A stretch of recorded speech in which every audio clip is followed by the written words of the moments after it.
man. Coach, I want to start here with the scrimmage today, man. Just give me a brief recap. How'd you felt like the team grew today? What did you guys focus on? What were your overall takeaways from the scrimmage?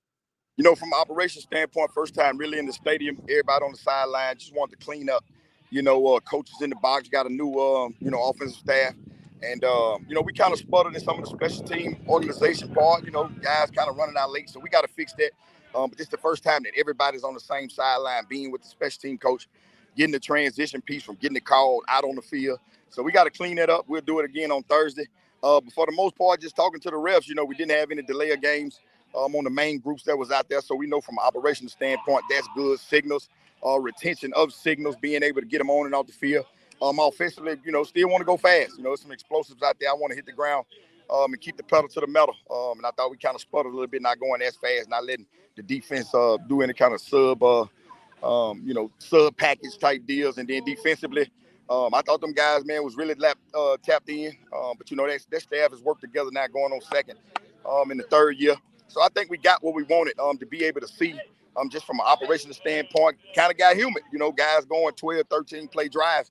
And it's the first time that they ever had to work through that. And I thought that was good. The anxiety level was different. The stress levels was different being in the stadium, as opposed to the practice sector. So I think, we got out healthy. It was more so an operational piece and the execution pace more so than physicality. But, I'm pleased where we at. Still got to tie some loose end and can't wait, to get back out here Tuesday. They need some time off. You're talking about 17 days with only 2 days in between of rest. So now physically they can start to get their legs up on them. But can't wait to get back on the grass Tuesday and get some of these corrections squared away. You have some new faces on the offensive coaching staff. Talk a little bit about what you've seen from the offensive cohesiveness and just how those coaches have kind of started to grow into their roles coming to Alcorn this offseason. That's really huge. When you think about it, Coach Gales and Coach AR, they was with me at Pine Bluff, and they also worked together at Bluefield State. So that transition is nothing. Coach Booz and Coach Fred, they already been working together. So that piece, you got two guys that already kind of know what was going on. And then you get Coach Watson, who's, come from that same tree from the MEAC where Coach Gales came from at North Carolina Central. So, from a staff standpoint, them guys really kind of indirectly been fellowshipping with each other. The system is a system. And so just from an operational standpoint, they are way ahead when you look at the PowerPoints and you look at all the things they got from a retention standpoint to make sure that the guys know what's going on. We're way ahead of the curve to not have any delay of games today, any false start penalties from an operational standpoint. So I think, we so far ahead on that part. And those guys, when you look at them, you think they've been working together forever. And so that's what makes that transition that much easier to make. So the offensive line is a massive part of the offense. I know I've talked to Coach Fred about this a million times on our show. How have you felt about the offensive line growth throughout fall camp? And is there anything else you want to see from that unit moving forward? Yeah, just a little bit more depth. But I'm telling you, we probably went from a 65, 66 here to about a 92, 93. I think that's going to be one of not only the most improved groups, but the better group. And we've done this without DeMarcus Gordon. 6'9", Rashawn has came in, played every snap of camp, and he went against Malachi Bailey every day. So to watch him grow at that right tackle spot gives us a quality depth. Renee has done a good job at the left tackle, but Jackson Pickett, true freshman, come in and has played the tackle and the guard.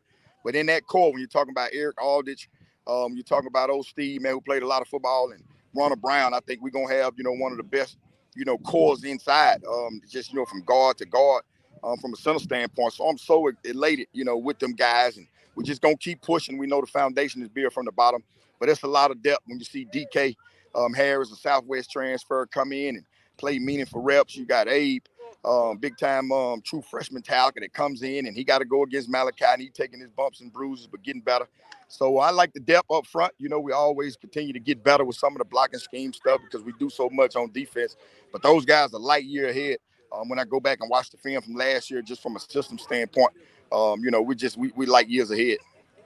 Last question, Coach. I know you take pride in your defense and you want to be one of the top in the conference. You guys come in the season with a lot of hype. Do you feel like the defense is where it needs to be going into the season? And for them, what do you want to see going into prep for week one? Create some more depth. I think we're going to still have one of the better defensive units in the league. The coaching staff, those guys been working together. Coach Rowe has done an amazing job, with the system and adding his bits and pieces. But when you talk about Malachi Bailey and Gideon Spotsville and Eden Summerall, you got some, 3-year starters that knows the system in and out. They tough guys, not only physically, but mentally. And so they got that bitter taste in their mouth from the Texas Southern game. And so that motivates them. We don't have to talk about anything when it comes down to end of practice, the end of camp. You can hear them in the background screaming, hey, look, Texas Southern, no fall off. That's kind of been their mantra. So, I'm going to put that defensive group against anybody in this league, not from a defensive standpoint, but just, from an offensive standpoint also. So, them guys physical, they smart. You talking about Stamarian Elwood, Jaquiz Dew inside at them linebacker spots, man, and played a lot of football. So we're excited about that group, and we're expecting big things going forward. Coach, as always, I appreciate you. Looking forward to seeing y'all suited up in 2 weeks, man. Yeah, appreciate everything you guys doing for the culture, man. It's really big for these young brothers to be able to have a platform, on this level, to be able to still get some content out about them. And it's huge. My mom watches it, my uncles, everybody, they wait in Colorado and in Milwaukee, and it just keeps them abreast. But it's also for these kids who moms and dads can't get to see them. They can pull it up on YouTube and hear their name called. So shout out to you guys and all the platforms just doing it the right way so these young brothers can have their family members and everybody kind of tapped into them. So, man, we appreciate what you guys are doing for the culture. Absolutely, Coach. Thank you so much, man. Yes, sir.